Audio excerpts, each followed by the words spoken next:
Welcome to Between Authors. I'm your host, Adrian Lopez. If you enjoyed this episode today, don't forget to like and leave a comment below. And also don't forget to subscribe and hit notifications so you don't miss any of the amazing authors coming up. What is it that excites us as a reader? It's finding that new author or book that you've never seen of before or never heard of. Sort of the treasure hunt as a reader. My goal for this podcast is to bring to you authors that, again, you may have never heard of or seen. And they may not be household names now, but they may be the treasure that you have been searching for all along. In today's episode, episode 2 of Between Authors, I want to introduce you to author Elaine Santos. We will learn a little bit more about her, what she has published, what she is working on, and what her plans are for the future. Welcome to the show, Elaine. Oh, thanks so much for having me. Yeah, it's great. So why don't you tell the viewers a little bit about yourself outside of the writing part of it, just, a little bit about that you want to share. Okay, no problem. Well, I am an extremely active person, so fitness and mindfulness are huge parts of my life. I usually get up very early, so I start my day very early in the morning with positive affirmations, meditation, and a workout. I love going on hikes with my family because I am a firm believer in the power of nature. And I go out every single day because I believe that if you go out, something good is going to happen to you. You might see something beautiful, meet somebody nice, and just start like a friendship or something. Who knows, right? So I love playing with my son. I'm just a big child myself. So I sit on the floor, I dance with him, and I just play hard. And believe it or not, I enjoy doing the housework because it is when my mind is still. So I'm there in the moment, just like cleaning or doing laundry or vacuuming. And that's when I have the best ideas for my books. And cooking, it's something that I love because it brings me so much joy. And I love cooking healthy, low-calorie, high-protein meals for me and my family. So if you guys at home want some healthy recipes, drop a comment below. I have the best ones for tacos, for donuts, and everything. And so coming up in the future, it'll be Elaine's cookbook. Who knows? Maybe even a cook show. We can put together in the future. Who knows, right? And I usually end my days with some yin yoga and mobility training because I believe that is very important to keep ourselves healthy, both mentally and physically, because movement is medicine, right? Mm-hmm. So thank you for that, Elaine. Why don't you tell us what are some of your influences as a writer, or what some of the influences in terms of your style or the genre you selected? Well, I would say many authors inspired me to become a writer. So growing up, I was always an avid reader, and I was fortunate enough to read some of the greatest authors of all times, according to my opinion. And it happened basically when I was a child and a teenager, but I can say for sure that it was after reading Tolkien that I felt the call to bring beautiful, meaningful stories to people, We can say that the turning point to me was after reading the Silmarillion. So I'm not sure if you have ever read, Adrian. No, I have not. Okay. So it's a suggestion. It's a beautiful book. It's very beautiful. Okay. And I was fascinated by Tolkien's writing and how he managed to describe the whole new place that it's the Middle Earth. And he did it in such a poetic way. It was so beautiful. So on the other hand, we have Oscar Wilde. So I love his book. It's called The Picture of Dorian Gray. It's a very famous book.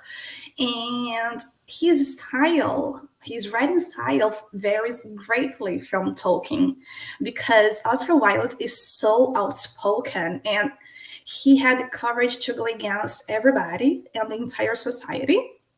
So he was constantly criticizing everything and everyone around him, and that captured my attention. So it was like combining these two geniuses, that I wrote, the Children of Allura. So it is actually a book that I hope to bring beauty and courage and resilience in the face of destruction. And also, why not to combine some political intrigue, romance, adventure. Yeah, let's discuss your book, The Children of Allura, Green Valleys, and this is book one, so it's going to Yeah. be a series of maybe two or more. I'm not sure what you said on that side as well. Why don't you go ahead? I know you have the book with you. Why don't you go ahead and show the book because it's such a beautiful cover of the book. Uh, And down below, I will leave the link to Elaine's book so you can go ahead and purchase. That's already available now. yeah. So why don't you tell us a little bit more about your book in terms of the storyline, or whatever you would like to share about the book. Okay, no problem. Well, actually, it's going to be a long series. So, it is actually a fantasy book. And this book is not about one main character, but the people of Green Valleys, which is a world completely different from ours. Because we're basically talking about a place where women are nameless.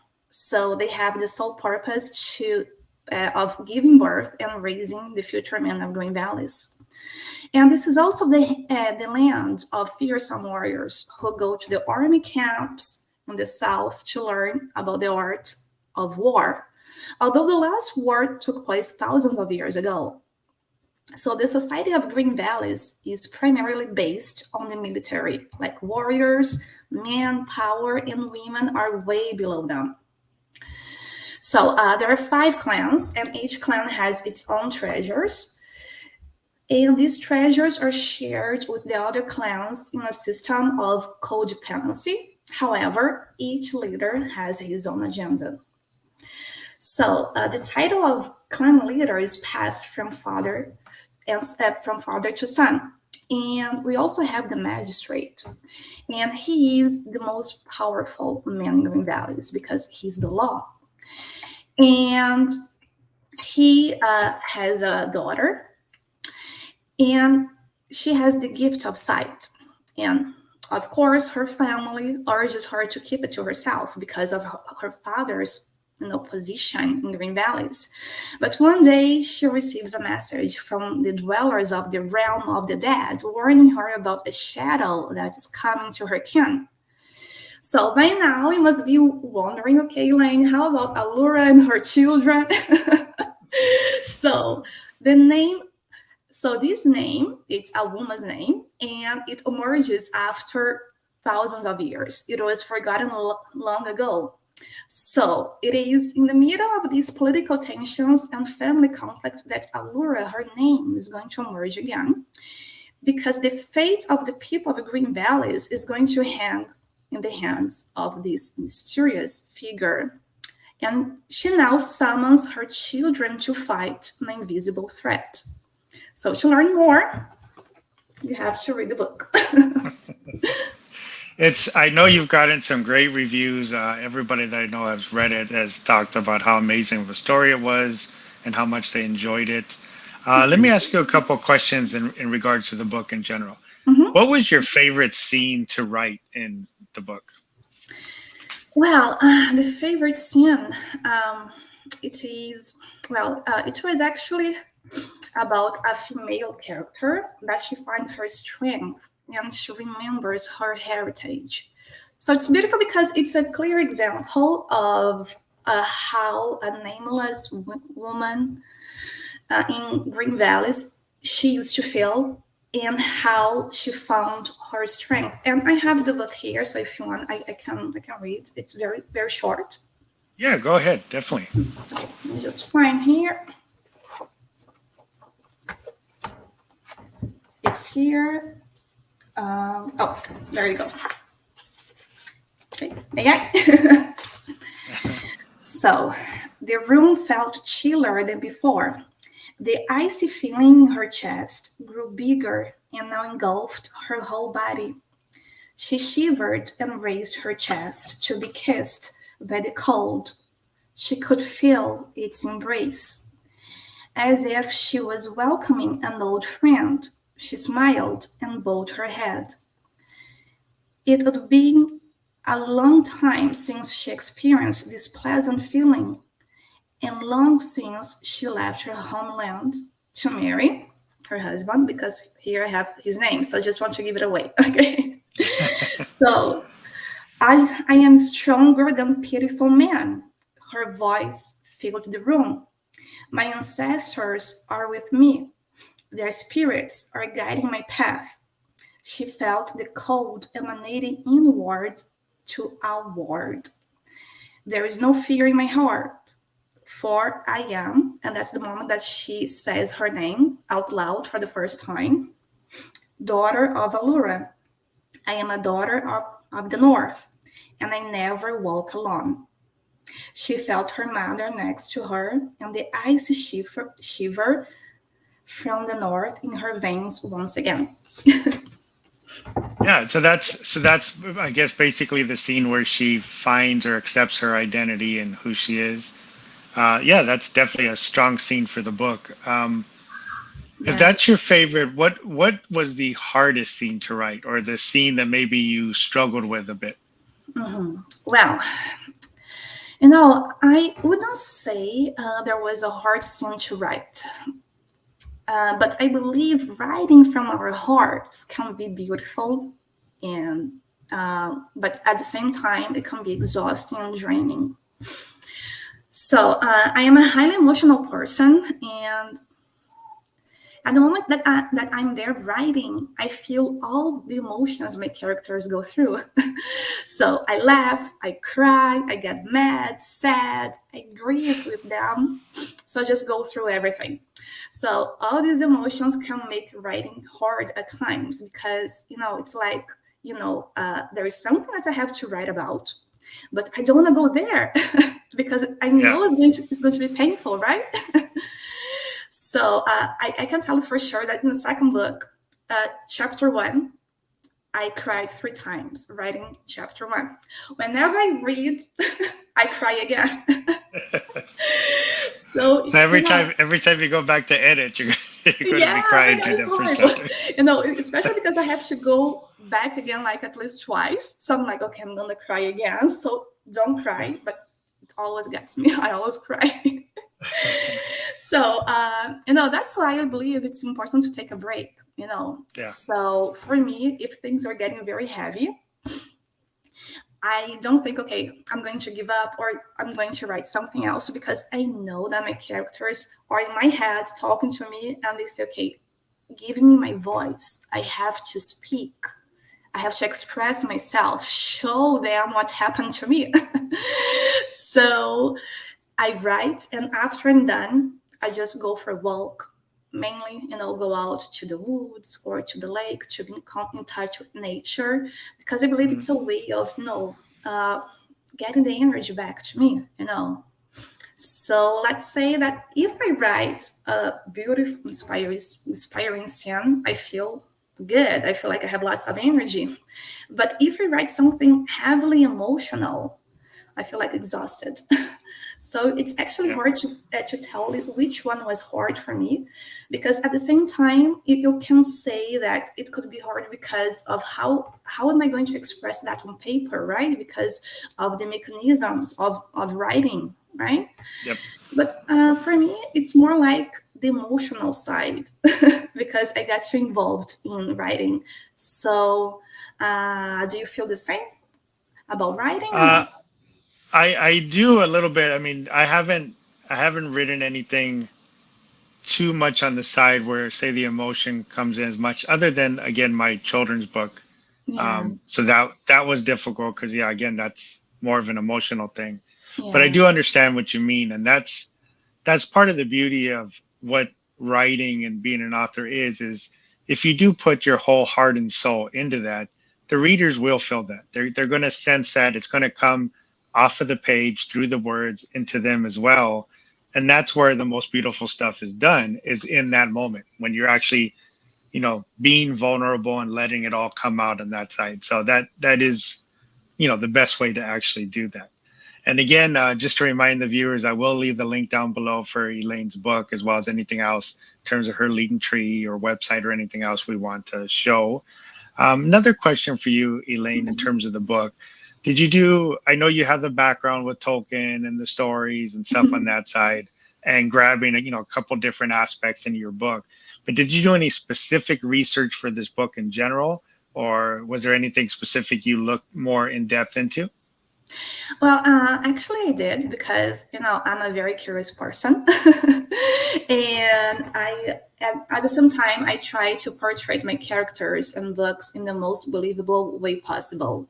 So therefore, I did some extensive research on how life used to be in the past. Like clothing, the material used to build houses, furniture, and also about warriors and knights. Because Green Balance takes place in a period of time that would be before or even during medieval times. And also, this book is my first book in English because, as you guys can tell, I'm not American or Canadian. I'm Brazilian. So I wrote other books in Portuguese.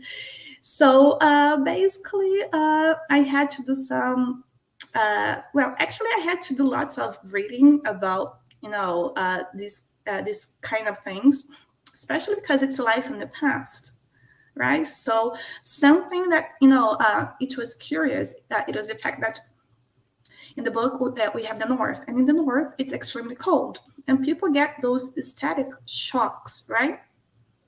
So how can you describe a shock? Because if you think about shock, it's going to be through TV, electronics or something. So I had to think about it, and I had to do some research about shocks in the past and how people would associate that feeling, to a shock. Because right now, if I get a shock in winter, I'm gonna think, well, it's the same kind of shock that I would get from, electronic, for example. Yep. So a question for you. I know this book is out, and you said you wrote some other books in Portuguese before. Are you ever going to re-release those, or do you plan on doing any other of those in Portuguese? Well, actually, my family, my friends in Brazil, they have been asking me to publish this book, The Children of Allura, in Portuguese. But right now, it's not going to happen because I have been working on the second book, and once I start something, I have to finish. I can't go through like side projects. Yeah, it's hard. It's hard when it takes you off track like right? that. Yeah. So, since this is your first English book published, did it change the way you handled the writing process or how you approached it in any way? Yeah, I mean, definitely, because, I prepared myself a lot before publishing this book. I took lots of courses on the mechanisms of writing, and I read books on writing because, believe it or not, publishing a book in Portuguese is completely different from publishing a book in English. And that's not only about language, but also about, the mechanisms of writing and how to structure the whole thing. So it's very different. So I had to learn about these specific aspects of writing and publishing. Besides, I am an avid reader, as I already told you, and I believe I can learn every day when I'm doing one of my favorite things, which is reading. So, if anybody out there, any of the viewers haven't signed up for Elaine's newsletter yet, one of the things she does offer is a small little fairy tale that's associated with the book. Would you like to discuss a little bit about that, Elaine, in terms of what they receive on your newsletter? Oh, sure. So, in the Children of Allura, there is a character that she has a fairy tale book, and If you sign up for my newsletter, I'm going to offer you a free story, and it's a novella. It's one of the fairy tales in this character's book. And the fairy tale in question, Adrian even checked before I published the fairy tale. It is about the moon and the sun, the Lady Moon and Lord Sun, and their eternal battle to be the sole ruler of the sky. So I think that Adrian can say something about it, his opinion. I hope it's good. Yeah, it was actually, I actually loved it. I thought it was very beautifully written. Thanks. It's something everybody takes for granted every day, with that transition from day to night and again from night to day.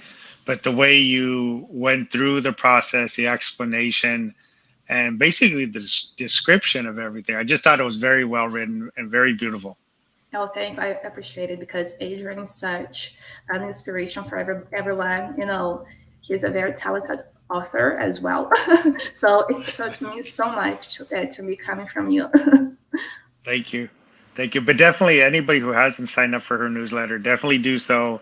You will love the fairy tale. It's, like I said, it's a beautiful story.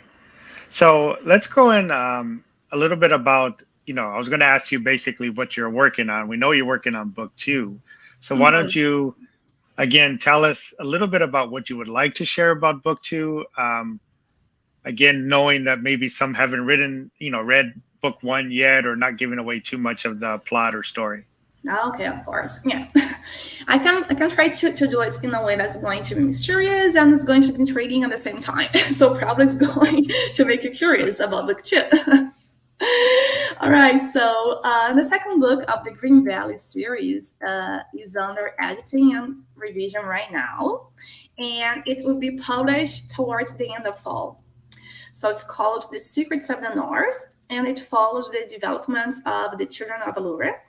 So basically, we are going to delve into the secretive northern lands and learn some of their secrets, because as the people of Green Valley say, the North is full of secrets. So let's try to learn some of them. So the second book is packed with action, and you can expect a more fast-paced narrative as well. So some answers raised in the first book are going to be answered, and other questions are going to be raised because that's the whole purpose.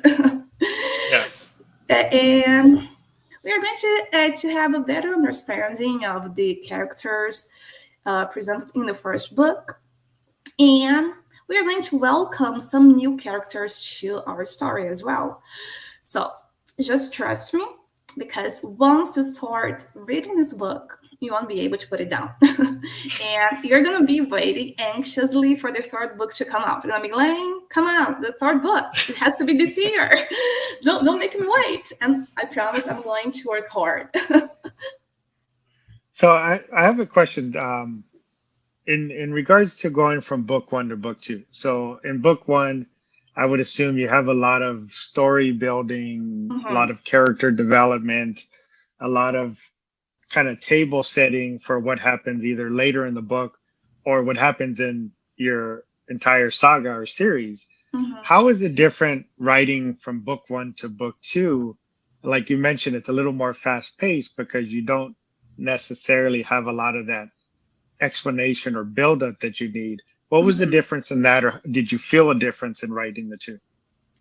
Well, so you know what, Adrian? I think that in the book, like the Children of Allura, that you have so many characters, it's a little bit tough to have a fast-paced first book, because first of all, we have Green Valleys. It's a fictional place, and as you said, we have to explain about the place, about the people, about the history, about the clans. So that's why the first book, it's more like build up. It's not as fast paced as the second one, but at the same time, the first book is going to raise lots of questions and it's going to give you a kind of good idea of who is who. Although for some characters it can be misleading. And the second book is going to give you a better idea, and maybe it's going to change your view about certain characters.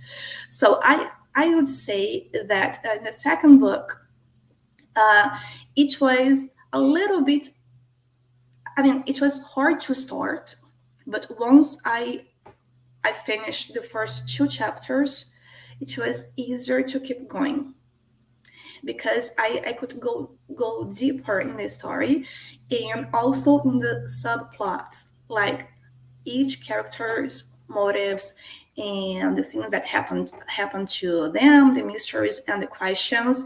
I could answer some, and I raised others. Meanwhile, I introduced new characters that they are adding so much value to the story. Okay. So I know you mentioned that you plan on making this a big series or a saga, or as you go along. And generally, I know there's no way to really set what that book number is because the story goes as the story goes. As you are going through it, you may say, "Oh, I can go this direction or that direction." So for the foreseeable future, I would assume it's basically the Children of Allura saga that you're going to be writing.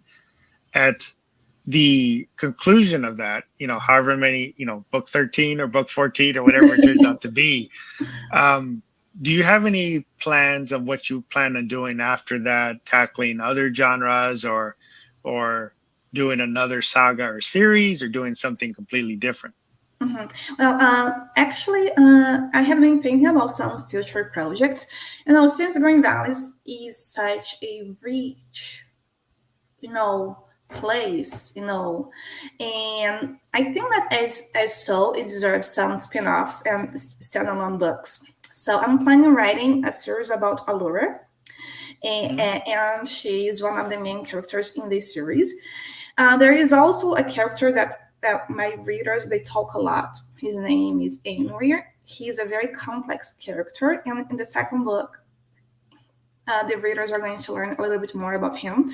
But I feel like he deserves a book for himself. And we have 2 new characters called Connell and Callan, and they are very mysterious, and they have so much to offer to this series. And I also have other characters, but talking about different genres, I have been thinking about exploring a little bit horror. In Green Valleys, in the second book, in The Secrets of the North, you have a little bit more of a dark side because the first book, it was basically walking you through the beauty and the beautiful teachings. But in the second book, it's like the real life. It's like, okay, so everything is so beautiful. We learn beautiful things, but now that I'm facing this situation, am I going to be able to remember everything I learned? Or it's going to be my human instinct that's going to play a role now? So I've been thinking about continuing, this project of Green Valleys, and eventually I can jump into something else. But we're talking about years in the future. Who knows? I know. It's going to take a while. Do you have any overall goals maybe you have set for yourself as a writer or an author? Maybe again, not like a number of books, but just things you would like to accomplish. Well, I kind of have my own goals. So I believe that, I believe that everybody should get challenged from time to time. So I like to challenge myself. And as a writer, I like to write a certain amount of words a day. So it's at least 2,000 words a day. And I have my hours of writing. That is basically when my son is at school. So let's say from 9 to 3. So those hours are basically like those hours that I close my curtains, I keep my head down, and I work. And I write.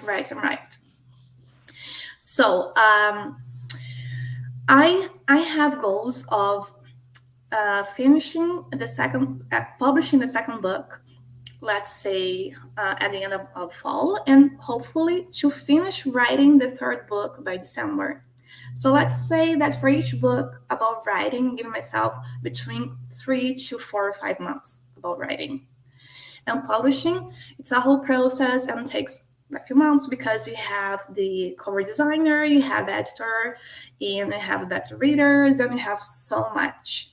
Yeah, but I believe that goals are good for everyone.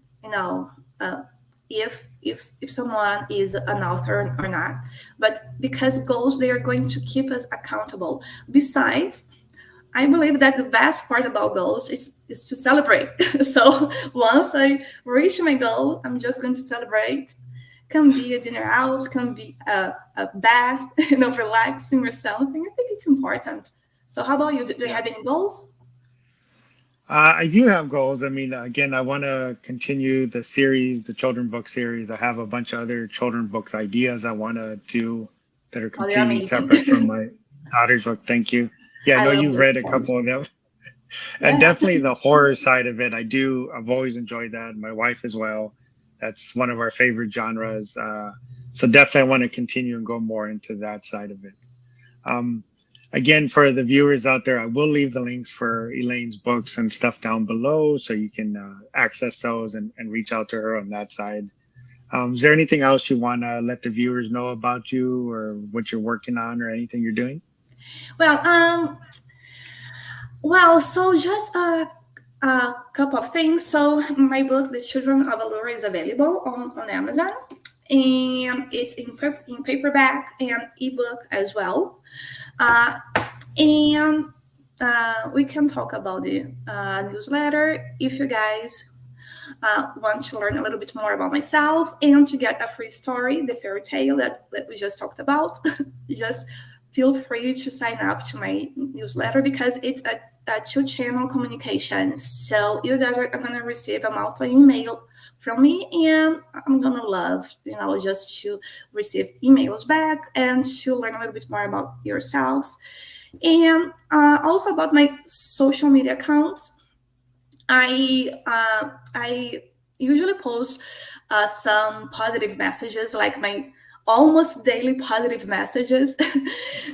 And if you guys are looking for a social media channel that is going to offer you lots of, mindfulness and positive thinking, and it's mainly about mental and physical health, plus my books, just feel free to follow me on any of my social media channels. Yeah, and we'll leave, again, down below, besides the links for your book, we'll leave all your social media accounts, whether it be on Linktree or the individual account, so they can definitely follow you on there as well. Again, I just want to remind everybody, if you enjoyed this episode with Elaine, please like the video and leave a comment for either Elaine or myself. Would be, very grateful to read those and see what you thought of the episode. And again, don't forget to subscribe and hit the notifications to see all the amazing authors that are going to be coming up. When Elaine's second book is available, we'll have her on again to discuss what she wants to discuss on that side or share. And I just want to thank you for coming on, Elaine, and sharing with us your book, who you are, and some of what you're working on. Oh, thanks so much for having me. And in the future, let's talk about our cooking show. Okay, that's a deal. Thanks so much. Okay. Thank you again. Thank you for the viewers for watching, liking, and subscribing, and goodbye. Goodbye.